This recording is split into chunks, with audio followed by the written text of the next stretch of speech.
नमस्कार दोस्तों, आज की इस वीडियो में हम लोग सीखेंगे समचतुर्भुज के भुजा ज्ञात करने के लिए।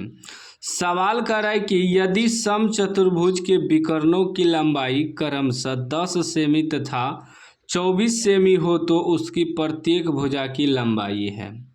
ऑप्शन ए में है 5 सेमी, बी में है 12 सेमी, सी में है 13 सेमी, डी में है 17 सेमी। देखिए, समचतुर्भुज का मतलब हुआ कि समान चार भुजा, ठीक ना।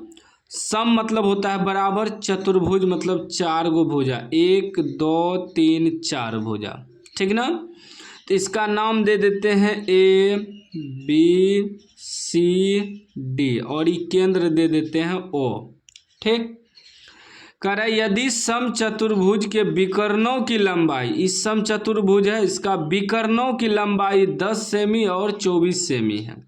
ये जो यहाँ से यहाँ तक मिलाए विकर्ण हुआ, क्या हुआ, ये विकर्ण हुआ, ठीक ना। दो गो विकर्ण होता है, एगो ई विकर्ण यहाँ से यहाँ तक, एगो ई विकर्ण यहाँ से यहाँ तक। तो एगो विकर्ण को डी से सूचित करते हैं, एगो D1 मान लीजिए आपका 10 दिया है और दूसरा विकर्ण यानी कि D2 जो है 24 दिया है, ठीक है ना। दो गो विकर्ण रहता है, ठीक है ना।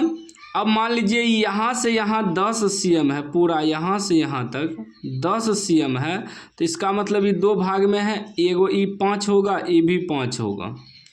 अगर इसको हम बड़ा वाला विकर्ण को अगर हम 24 मानते हैं तो 12 ई होगा और 12 ई होगा, तब ना 12 यहाँ से यहाँ तक, 12 यहाँ से 24 होगा और यहाँ से यहाँ तक 10 है तो 5 5 दो भाग में बट गया, ठीक।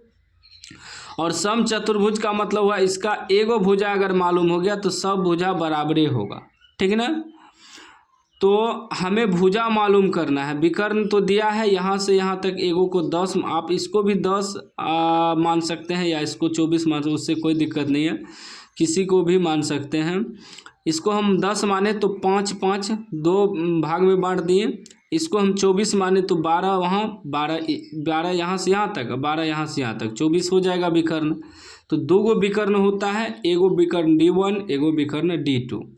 हमें भुजा निकालना है, पॉइंट को समझना है। अब देखिए यहाँ समकोण त्रिभुज बन गया, सभी जगह बनेगा। अगर ई 12 है, ई 5 है, यहाँ भी समकोण त्रिभुज बनेगा। ई 5 है, ई 12 है, यहाँ भी समकोण त्रिभुज बनेगा। ई 12 है, ई 5 है, यहाँ भी समकोण त्रिभुज है, मतलब सभी जगह बन रहा है समकोण त्रिभुज। समकोण त्रिभुज मतलब यहाँ 90 डिग्री का कोण बन रहा है। अब ई हमें 12 दिया है, ई 5 दिया है, तो ई हो गया आधार, ई हो गया लंब, ई हो गया कर्ण। यदि हम एगो भुजा निकाल देंगे सबका सेमे निकलेगा, ठीक है ना। तो यहाँ हमें AO बराबर कितना हो गया, 12 cm, ठीक ना। उसके बाद BO बराबर कितना हो गया, BO बराबर 5 cm। और हमें निकालना है AB बराबर 1।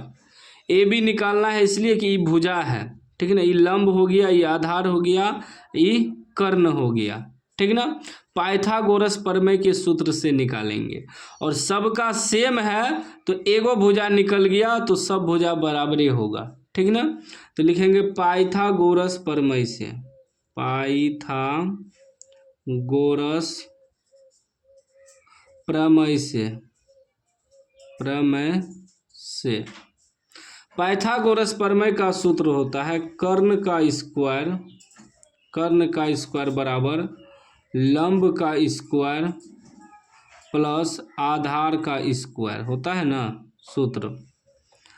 तो कर्ण आपका हो गया AB का स्क्वायर बराबर लंब हो जाएगा AO का स्क्वायर प्लस आधार हो जाएगा BO का स्क्वायर, ठीक। अब हमें तो AB स्क्वायर निकालना है बराबर AO कितना दिया है 12 का स्क्वायर प्लस BO कितना दिया है 5 का स्क्वायर, ठीक। तो ये हो जाएगा AB स्क्वायर बराबर 12 का स्क्वायर 144, 5 का स्क्वायर 25। अब AB स्क्वायर बराबर हो जाएगा, दोनों को जोड़ेंगे तो 169 आ जाएगा। जब हम ए बी बराबर निकालेंगे तो यहाँ से स्क्वायर हटाएंगे तो इस पे रूट हो जाएगा 169। तो ए बी बराबर क्या हो जाएगा, 169 को लिखेंगे 13 गुना 13, तो 2 को 13 मिल के 1 को 13 बाहर निकल जाएगा। मतलब हमारा ए बी क्या है, ए बी क्या है, भुजा है। तो हमारा भुजा जो है 13 cm निकल गया आंसर, 13 सेंटीमीटर। ऑप्शन है सी में है 13 सेंटीमीटर, ठीक ना।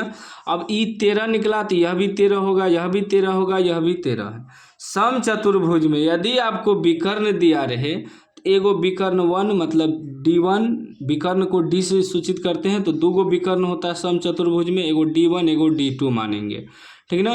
दोनों को आधा आधा बांट दिए। अगर यहाँ से यहाँ तक 24 है तो 12 इधर 12 इधर, यहाँ से यहाँ तक 10 है तो 5 इधर 5 इधर। अब यहाँ समकोण त्रिभुज बना, ठीक ना। तो ये हमारा लंब हो गया, ये आधार, ये कर्ण। बस इतना तो पॉइंट याद रखना है, सूत्र पे बैठाना है, सवाल सॉल्व हो जाएगा। वीडियो कैसा लगा कमेंट बॉक्स में ज़रूर बताइएगा। चैनल को सब्सक्राइब कर लीजिएगा और घंटी को दबा के ऑल कर लीजिएगा।